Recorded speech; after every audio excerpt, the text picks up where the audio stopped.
From Stephen Mitchell's second book of the Tao, stanza 15. The ancient masters slept without dreaming and woke without concerns. Their food was spare and simple. Their breath went deep. They didn't hold on to life, and they faced death free of concepts, emerging without desire, going back without resistance. They never forgot their beginning. They didn't trouble their minds searching for what their end was. They received life as a gift and handed it back gratefully. Minds supple, faces serene, in a crisis, cool as autumn, in relationship, warm as spring. They were balanced throughout the four seasons and in harmony with the Tao. There was no limit to their freedom. Well, today is the second Sunday of Lent, and during Lent, we're looking at the mechanics that go into the idea of spirituality. Just as an engineer learns math and physics to put his engineering into practice, what is it that we do to put our spirituality into the practice?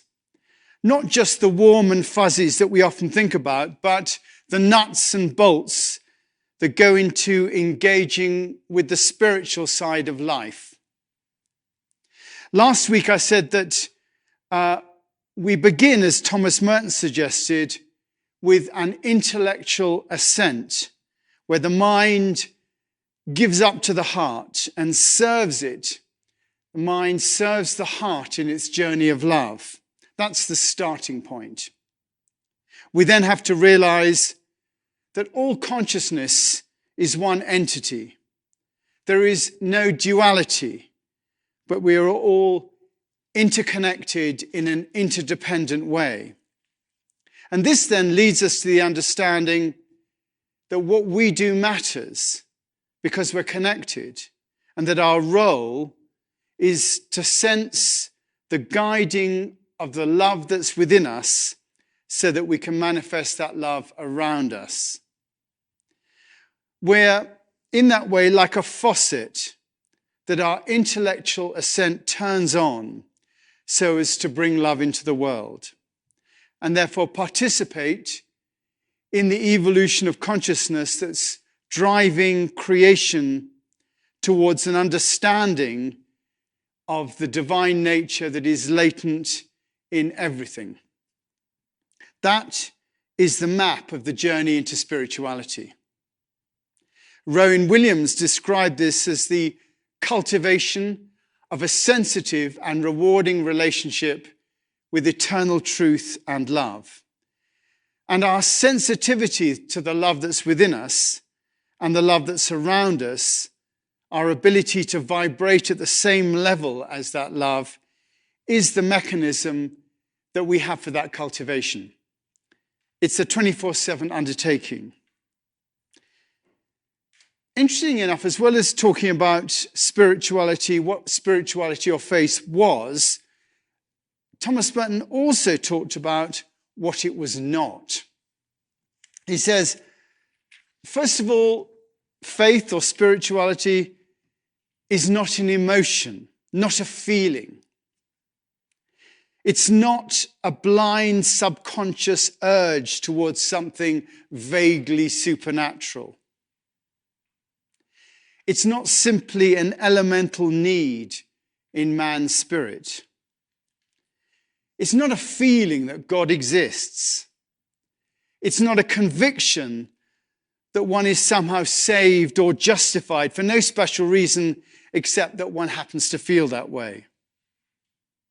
It's not something entirely interior or subjective, with no reference to anything external. He says it's not just soul force.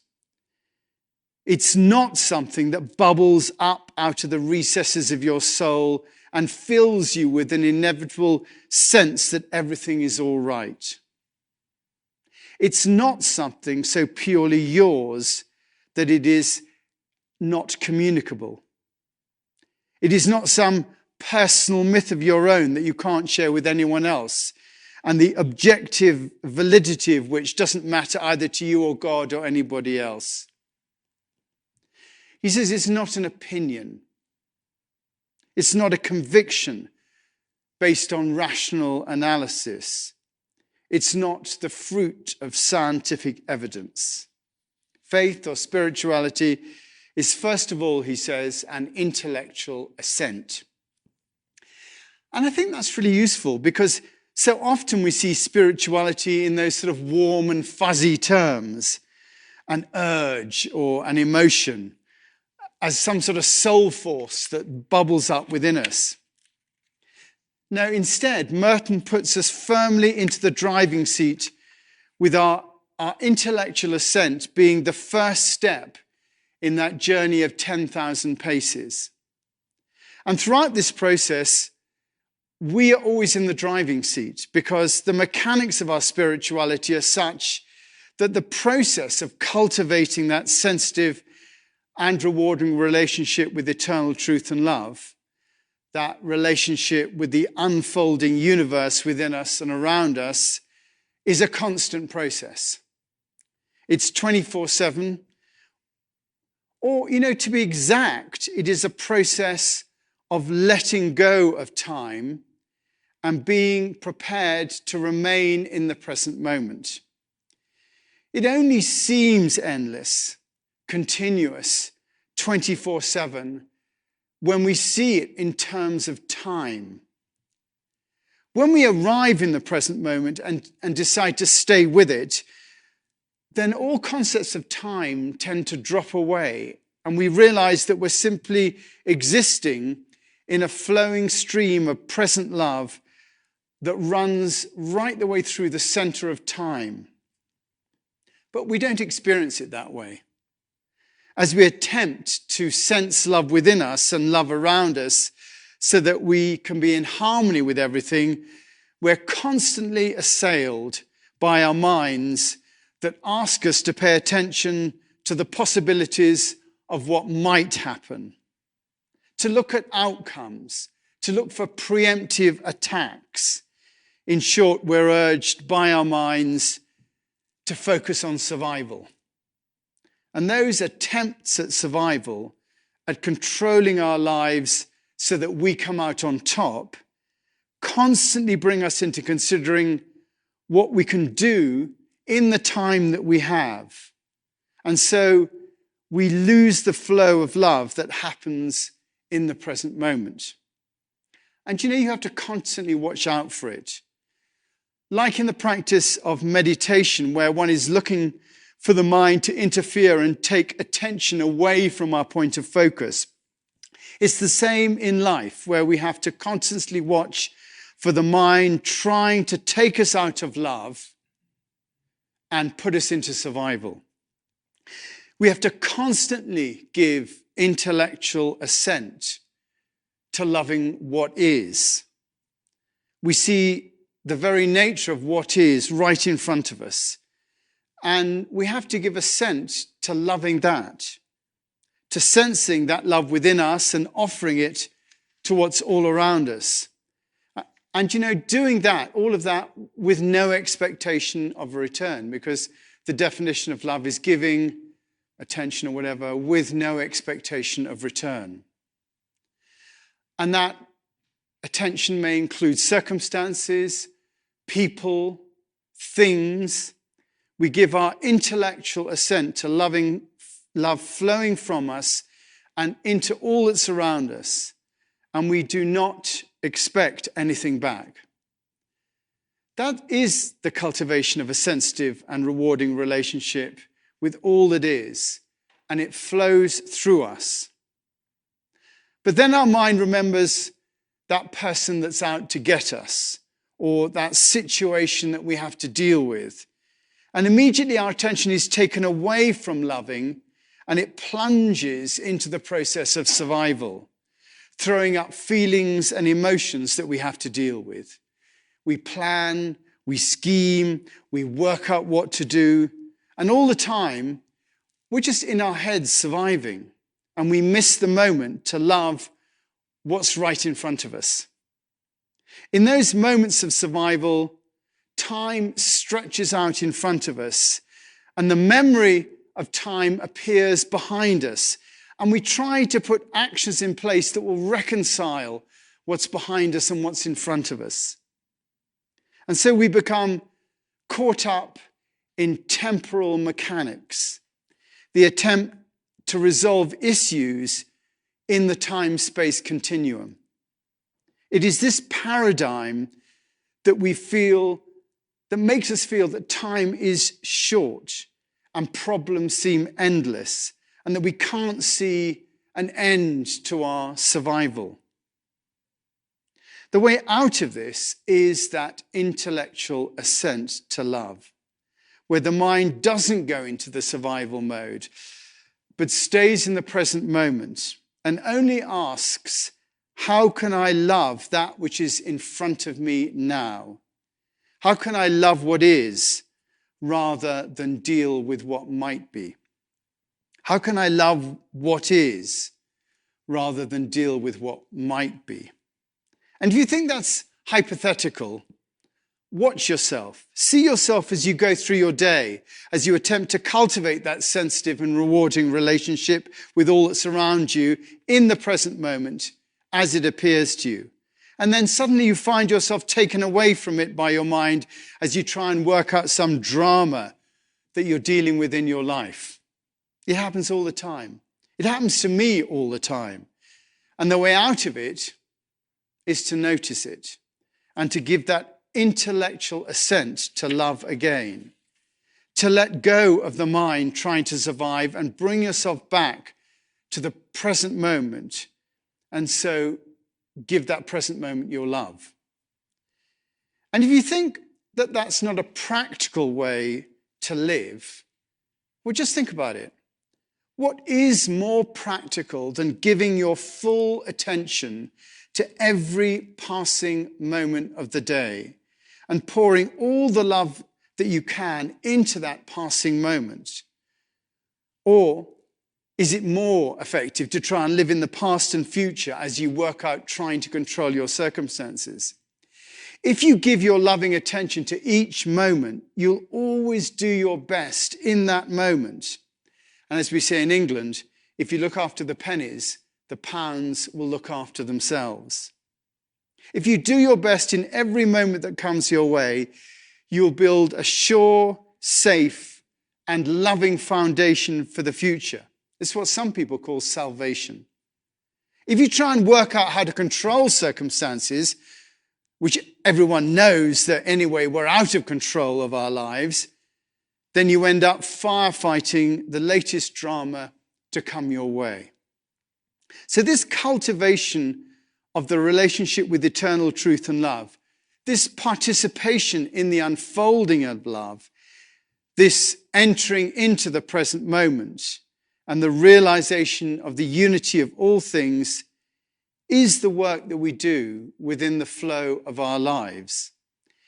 It is an acknowledgement that life is in fact a meditation, and that we have to constantly bring our minds back to the present moment that's in front of us and give that our love, give it our attention with no expectation of return, which is what we do in the practice of meditation. But it's also what real life is really about. Look at sports people. They call it being in the zone. But it's really just paying attention to what's in front of you and giving it your most loving action. Musicians, artists, and all geniuses do the same. It's how they cheat time and enter into the present moment, which is timeless. Everything seems to slow down, and you have all the time in the world. In doing this, you realize that you're actually totally alone in the process of living. There's just you and the present moment. No one else can either help you or hinder you as you go about your business. But in reality, you're not alone. You're never alone, because you're now united with all that is, with eternal truth and love, with the universe, with God. You're acting in concert with it all, and you are whole, safe, and saved. Which is why in that reading it says, the ancient masters slept without dreaming and woke without concerns. Their food was spare and simple. Their breath went deep. They didn't hold on to life, and they faced death free of concepts, emerging without desire, going back without resistance. They never forgot their beginning. They didn't trouble their minds searching for what their end was. They received life as a gift and handed it back gratefully. Minds supple, faces serene, in a crisis cool as autumn, in relationship warm as spring. They were balanced throughout the 4 seasons and in harmony with the Tao. There was no limit to their freedom. Our journey towards resurgence, towards resurrection, towards Easter, is taken along that path. It is a way of being that takes us outside time and into the loving purposes of God.